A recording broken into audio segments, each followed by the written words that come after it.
How's it going to my loyal viewers? This is Learn 123 Guns and Guitars. Today we're going to talk about the Bushmaster Bullpup M-17s. Now, before you start criticizing me, yes, I know it's between sights right now. I'm going to have a nice red dot sight and a range video once I get that sighted in.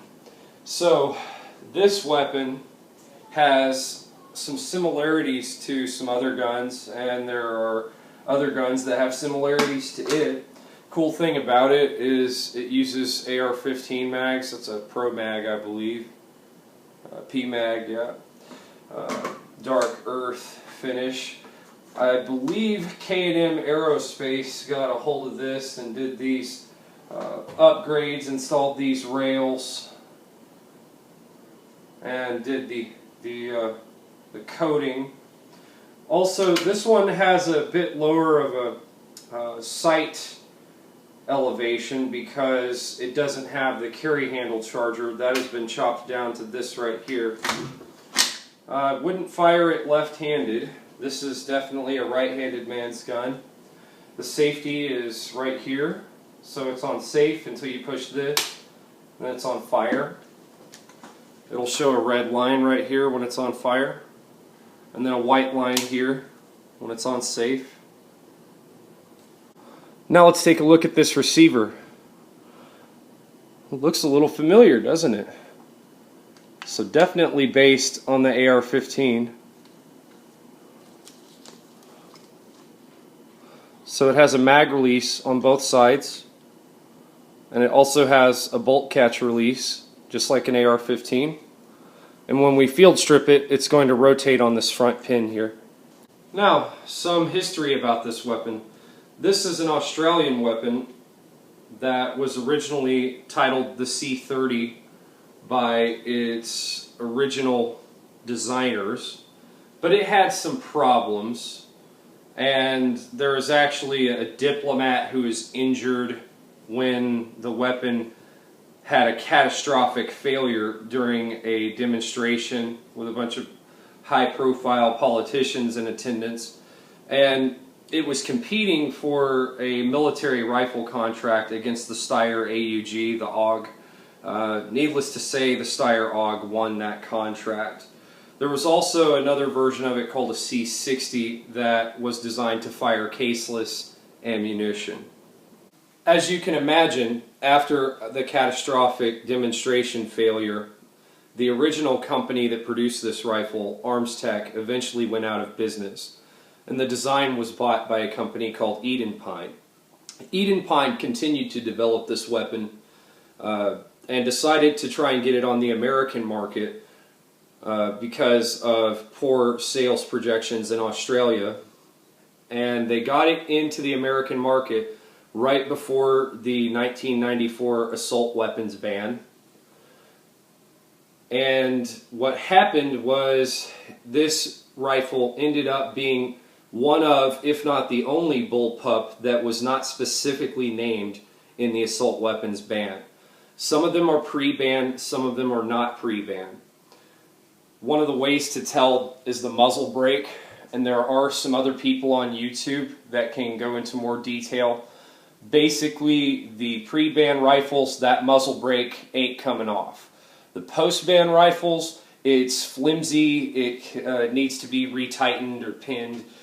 And so, these rifles did not look like this, brand new out of the box. After Eden Pine got it to the United States, Bushmaster picked up the design and made it happen. So, these come from Bushmaster in all black. By the way, they stopped making them in 2005. And they don't have these holes, they don't have these rails, they got a big old tall charging handle sight mount on the top. But this one seems to be in one of its more desirable conditions. Another complaint people have about this rifle is because of bullpups having to have long trigger transfer bars, which I'll show you when we field strip it. But because of the issue with making a trigger group in a bullpup, a lot of people complain that the trigger's not very nice, and I suspect the fine folks over at K&M Aerospace did some work and made this trigger really, really shine. I love the trigger on this rifle. So, yeah, what K&M Aerospace did is they cut all these holes in it. They put these rails on it. They Duracoated it. They probably tricked out the trigger. This rifle borrows heavily from an Armalite design, the AR-18, you might call it the AR-180, and again, you'll see that when we get to the field strip. Feel free to check the description. I'll have a time code. You know, you'll see little numbers written in blue. You can click those and you can skip straight ahead to the field strip if you want. So, Bushmaster got a hold of this and started calling it the M-17s. It was not really adopted for military use, and I'll tell you the reason for that is it gets hot. This is a solid aluminum body. It's just a box basically that all the parts sit inside of, and it heats up. You can get this thing smoking with 1 or 2 magazines fired in rapid fire. So now it's time to field strip this weapon. What you need to know to strip this weapon is that you have to press these pins out, okay, from left to right. And this is not a captive pin. These two are captive pins, but this one can actually come out. So you want to push these out. I'd recommend using maybe a punch or a screwdriver or a knife or a spent casing maybe would work. Make sure that bolts forward. Make sure that the weapon is unloaded.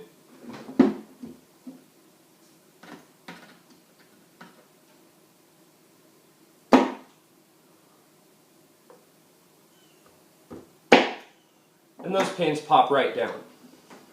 So after that, I'm going to pull these out to their captive tether points. They'll click into place.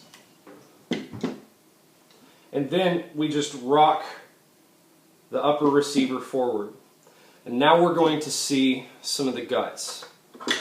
Now, if any of you have an AR-180, you're instantly going to see the similarity in design of the bolt carrier, how it has double recoil springs and guide rods.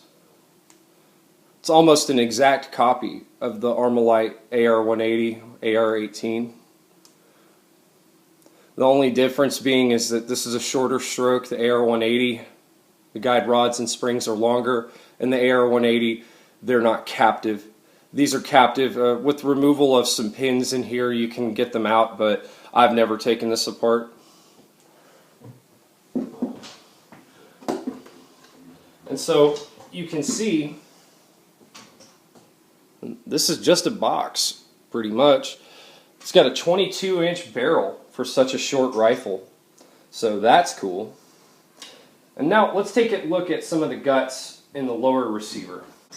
Now, as I said earlier, it has a very long trigger transfer bar.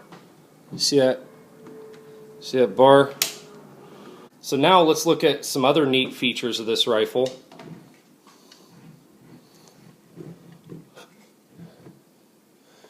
Looks like an AK, doesn't it?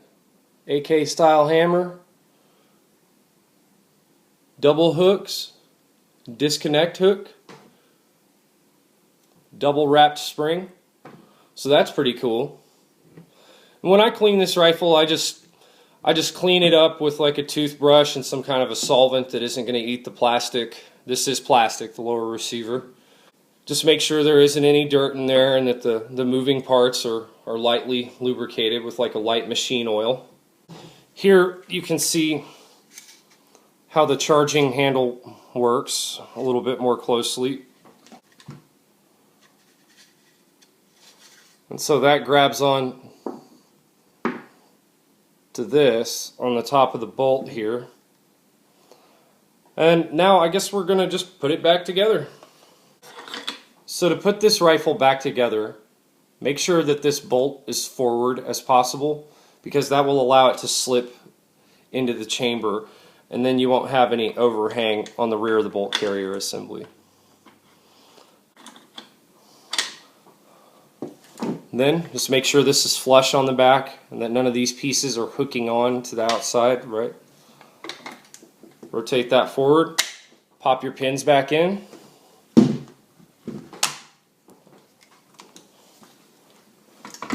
And you're done. I hope you enjoyed the video of the Bushmaster M-17s Bullpup, its history, deployment, problems, and successes, how its parent rifle is the Armalite AR-180, and how it is the parent of some other modern rifles such as the British SA-80. If you haven't done it yet, click that subscribe button in the bottom right of your screen and you'll have new videos on my channel every Friday, either having to do with music lessons or guns. And I hope you enjoyed the video. Thanks for watching. Later on, y'all. This is Learn 1, 2, 3.